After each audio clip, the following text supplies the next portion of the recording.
Tila nakisama ang panahon sa malaking bahagi ng Pangasinan ngayong araw. Yun lang, malaki pa ring bahagi ng probinsya ang lubog sa baha. Yan, papakita ko yung lalim po sa inyo ng tubig dito. Update ko po kayo. Sa Kalasyaw, mistula pa ring ilog ang bahagi ng Benlag at Mangkop, pero hindi tulad noong mga nagdaang araw. Bumaba na raw ang level ng tubig dito. Pero paalala lang sa mga motorista dahil nakakaranas pa rin ng mabagal na daloy ng trapiko. May mangilan-ngilan kasing tumitirik na sasakyan, kabilang na ang tricycle na ito. Ayun, tumirik yung naka-tricycle. Tumirik yung tricycle nila. Balutrin ng tubig ang parting ito ng Tapuac District sa Dagupan City.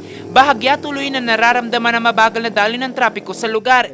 Hindi rin ito passable para sa mga light vehicles. Bukod sa Tapuac, hindi rin passable para sa mga light vehicle ang Burgos Street at Mayombo. Nauna nang sinabi ng Pangasinan Provincial Disaster Risk Reduction Management Office na 55 mga barangay sa buong probinsya ng Pangasinan ang nakaranas ng baha. Patuloy pa rin naman silang nakamonitor sa level ng mga ilog sa probinsya.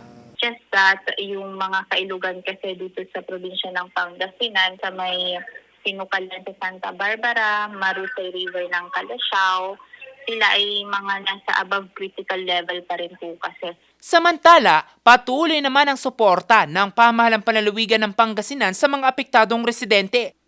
Katunayan, personal na naihatid sa higit 700 pamilya na nananatili sa mga evacuation centers sa Bugalyon, Aguilar at mga Taram ang mga relief supplies. Nagatid din ang hot meals ang Gikusina.